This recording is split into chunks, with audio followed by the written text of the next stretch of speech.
Parliamentary party അംഗത്വം അൻവർ സ്വയം വലിച്ചെറിഞ്ഞിരിക്കുന്നു ഇപ്പോൾ അങ്ങ് വ്യക്തമാക്കിയിട്ടുണ്ട്. പക്ഷെ അൻവറിനെതിരെ പാർട്ടി എന്ത് നടപടി സ്വീകരിക്കും? അൻവറിനെതിരായിട്ട് എന്ത് നടപടി സ്വീകരിക്കാനോ പാർട്ടി മെമ്പർ പോലും അല്ലാതെ അൻവറിനെതിരായിട്ട് പാർട്ടി നിലപാടാ സ്വീകരിക്കുക? സഹകരിപ്പിക്കുന്നതിനടക്കമുള്ള നടപടിയാണ് ഞാൻ വിസ്തരിച്ച് ആദ്യം മുതൽ അവസാനം വരെയുള്ളത് വിസ്തരിച്ചത്. ഇന്നലത്തതോടുകൂടി അദ്ദേഹം പറഞ്ഞു, ഞാൻ പാർലമെന്ററി പാർട്ടി യോഗത്തിലും പങ്കെടുക്കില്ല, ഞാൻ LDFന്റെ ഭാഗമായിട്ട് നിൽക്കുകയും ചെയ്യില്ല എന്ന് അദ്ദേഹം നിലപാട് പരസ്യമായിട്ട് എടുത്തു കഴിഞ്ഞാൽ പിന്നെ ഞങ്ങളിത് നിലപാട് സ്വീകരിക്കണമെന്നാണ് പറയുന്നത്. രാവിലെ അദ്ദേഹം നൽകിയ അഭിമുഖങ്ങളിലൊക്കെ പറയുന്നത് മുൻ നിലപാട് തിരുത്തി LDFൽ തുടരുകയാണ്, പുറത്താക്കുന്നത് വരെ തുടരും എന്ന ഒരു പുതിയ പ്രതികരണമുണ്ട്.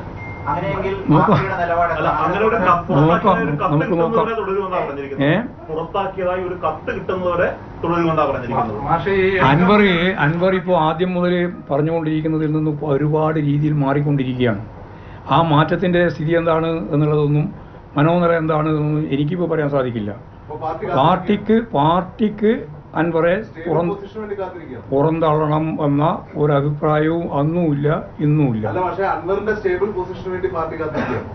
പറഞ്ഞു മനസ്സിലായില്ല. അല്ലല്ല, ഇപ്പൊ നിലപാട് സ്വീകരിച്ചല്ലോ.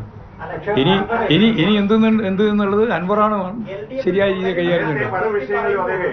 നേരത്തെ പല വിഷയങ്ങളിലും അദ്ദേഹം പല കാര്യങ്ങളും ഉന്നയിച്ചു. രാഹുൽ ഗാന്ധിക്കെതിരെ ആരോപണം ഉന്നയിച്ചു. അങ്ങനെയൊക്കെ നിയമസഭയിൽ രാഹുൽ CPM ശക്തമായി പിന്തുണയ്ക്കുകയായിരുന്നു. ഇപ്പോൾ നിങ്ങൾക്ക് തന്നെ അത് വലിയ തിരിച്ചടിയായി മാറി എന്നാണ് ഇപ്പോൾ വിലയിരുത്തുന്നത്. കോൺഗ്രസിലേക്ക് UDFിലേക്ക് എടുക്കുന്നതിന് സുധാകരൻ പറഞ്ഞ തടസ്സം അദ്ദേഹം ഇന്നലത്തെ പത്രസമ്മേളനത്തിൽ പരിഹരിച്ചു.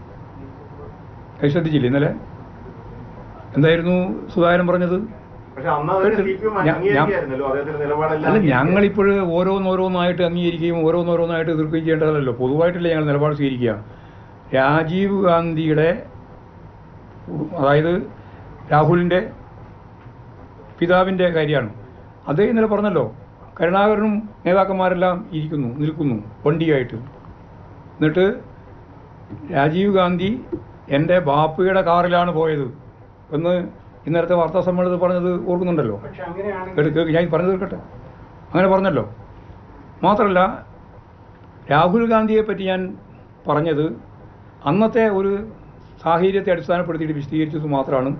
എനിക്ക് ആ കുടുംബവുമായിട്ട്, നെഹ്റു കുടുംബം ഉൾപ്പെടെയുള്ള കുടുംബവുമായിട്ട് യാതൊരു തരത്തിലുള്ള പ്രശ്നവുമില്ല എന്ന് സുധാകരൻ പറഞ്ഞതിൻ്റെ ഭാഗമായിട്ടുള്ള തടസ്സം നീക്കുന്ന നിലപാട് ഇന്നലെ സ്വീകരിച്ചിട്ടുണ്ട് എന്ന് ഞാൻ പറഞ്ഞു വെച്ചു എന്നുള്ളത് പറഞ്ഞു.